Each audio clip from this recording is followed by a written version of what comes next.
Ya, selamat datang, selamat siang. Perkenalkan, nama saya Ramadhani Tijakusuma dengan NIM 245501011111101. Kali ini saya akan membahas mengenai studi kasus yang saya terapkan dengan kasus yaitu monopoli harga di pasar dan dengan solusi menggunakan aplikasi ternak online, ya, atau biasa saya sebut Sitolon, solusi monopoli harga jual ternak pada pasar offline.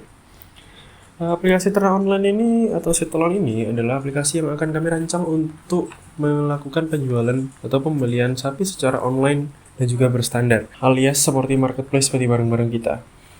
Lembaga yang bersangkutan dengan aplikasi ini yaitu lembaga pemasaran terkait, yaitu PTD Peternakan untuk mengatur kesehatan dan juga Kominfo untuk menjaga aplikasi ini tetap berjalan dengan lancar dan juga aman.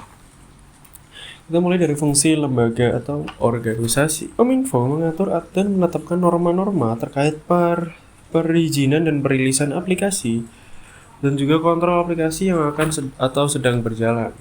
Kemudian untuk OPTD Peternakan yaitu mengatur banyak atau membuat aturan tertulis maupun tidak tertulis mengenai jual beli pasar hewan ternak. Kemudian untuk lanjut kepada ciri-ciri lembaganya. Untuk Kominfo memiliki ciri-ciri lembaga yaitu ciri umumnya lembaga ini menangani atau mengontrol peredaran aplikasi atau yang berhubungan dengan teknologi yang ada di Indonesia.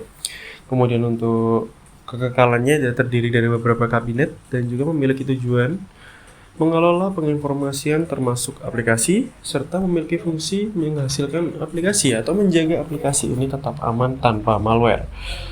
Kemudian untuk lambangnya bisa lihat di sini. Ya. Kemudian untuk tradisinya tertulis yaitu undang-undang, aturan, dan juga ada sanksi. Lanjut kepada UPTD Peternakan. UPTD Peternakan ini memiliki tata kelakuan menjaga stabilitas harga ternak di pasar dan juga menjaga kesehatan hewan ternak sebelum dijual. Memiliki kekekalan terdiri dari beberapa alumni dan juga kepengurusan. Kemudian memiliki fungsi dan tujuan. Fungsinya, UPTD Peternakan ini menghasilkan lingkungan pasar yang baik offline maupun online. Kemudian untuk lambangnya tergantung daerah ya. Untuk daerah saya kurang lebih kayak gini.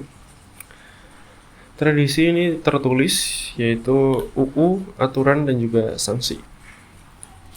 Analisa fungsional lembaga Kominfo. Hubungan antara lembaga Kominfo dengan masyarakat adalah mengontrol aplikasi atau solusi dari monopoli ini, yaitu aplikasi Sitolon, tetap pada tujuannya untuk mensejahterakan para peternak dan juga masyarakat agar tidak terjadinya monopoli karena sudah distandarisasi. Kemudian untuk OPT peternakan yaitu menjalin hubungan dengan penjual ataupun pembeli yaitu pasar hewan offline untuk memastikan kesehatan hewan guna menjaga stabilitas harga dan menghindari monopoli harga. Kemudian untuk penyimpangan yang terjadi untuk kedua organisasi ini tidak ada penyimpangan yang terjadi. Tanpa adanya penyimpangan ini kemudian sebenarnya penyimpangannya lebih ke pasar hewannya yaitu terjadinya praktik monopoli oleh para oknum-oknum penjual. Kemudian untuk definisi kekuasaan menurut Kozin 2012 yang saya ambil dari jurnal menyatakan bahwa kekuasaan adalah sesuatu yang dilegitimasikan secara metafisis di mana setiap pengikutnya atau seandainya di bangsa setiap masyarakatnya adalah mampu untuk patuh kepada aturan yang dibuat oleh sang penguasa. Kemudian lanjut kepada dimensi kekuasaan. Lembaga Kominfo dan OPTD dipilih secara legislatif atau government sehingga legal dan tidak ada anarki. Saluran kekuasaan. Dua lembaga ini yang berperan pada aplikasi Sitolon alias solusi untuk kasus praktik monopoli harga di pasar ternak yaitu ada memiliki saluran kekuasaan yaitu berjenis politik karena memang yang berjenis legislatif atau istilahnya pemerintahan ini tidak jauh-jauh dari yang namanya politik. Lanjut, kemudian ada poin G, sumber kekuasaan. Sumber kekuasaan yaitu Kominfo dan OPTD memiliki sumber kekuasaan yang sama yaitu wewenang legal dan ditentukan oleh pemerintah secara legal dan juga resmi. Oke, poin selanjutnya. Kemudian adalah pada poin H. Di sini adalah sumber kekuasaan dilihat dari anggota dan juga pemimpin.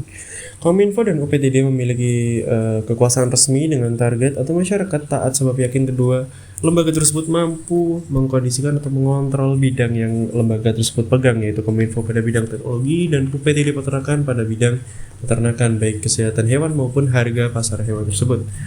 Kemudian pada poin I ada unsur-unsur kekuasaan. Kedua lembaga tersebut memiliki unsur fear dan trust, di mana Kominfo dan juga UPTD peternakan, yang maksud dari fear adalah mereka harus masyarakat atau target ini harus taat tanpa bertanya apapun itu, dan juga trust yaitu masyarakat percaya kepada bidang yang dipegang oleh kedua organisasi tersebut.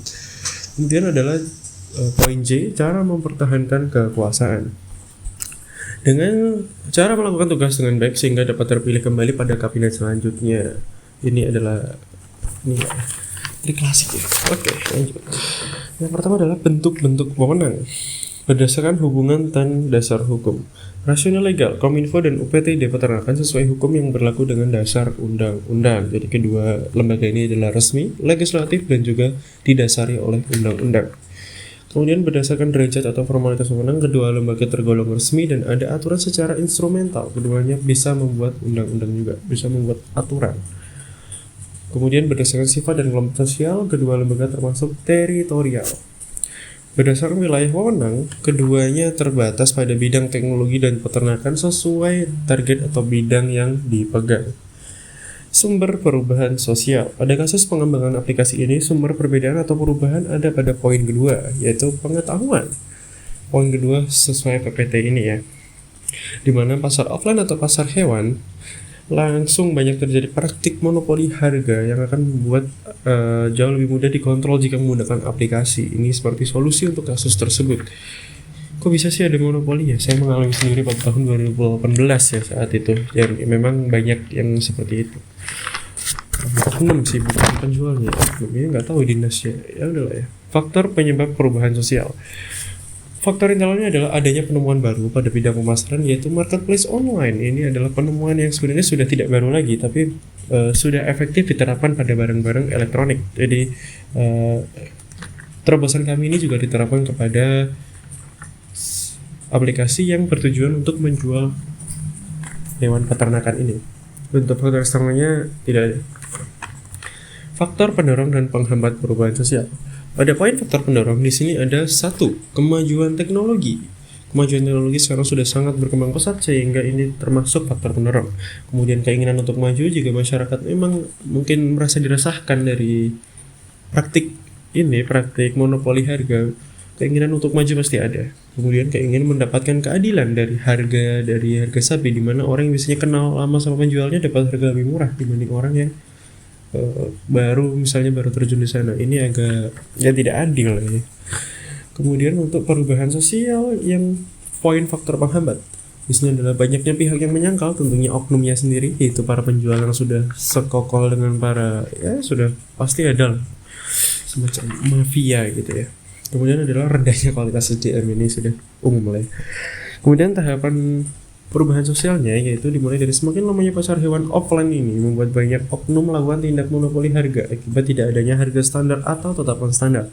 Sebenarnya untuk tetapan standar ini ada, tapi ya sudah sering dilanggar ya. Perubahan pasar hewan menjadi online dan memiliki standar harga akan sangat membantu banyak pihak untuk membeli komoditas ternak tanpa adanya monopoli harga. Bentuk perubahan sosial. Perubahan secara cepat atau revolusi sebab banyaknya pihak yang dirugikan terkait praktik tersebut, dan si tolong dapat menjadi revolusi alias solusi. Jadi di sini studi kasus saya sudah membahas tentang kasusnya dan juga lebih berat kepada solusinya, karena memang ini adalah solusi yang ingin saya ciptakan suatu hari nanti jika memang terwujud. Oke, mungkin itu saja yang bisa saya sampaikan. Mohon maaf jika selama saya menyampaikan ada salah kata yang kurang berkenan di hati sekalian. Wassalamualaikum warahmatullahi wabarakatuh. Vape Jaya luar biasa.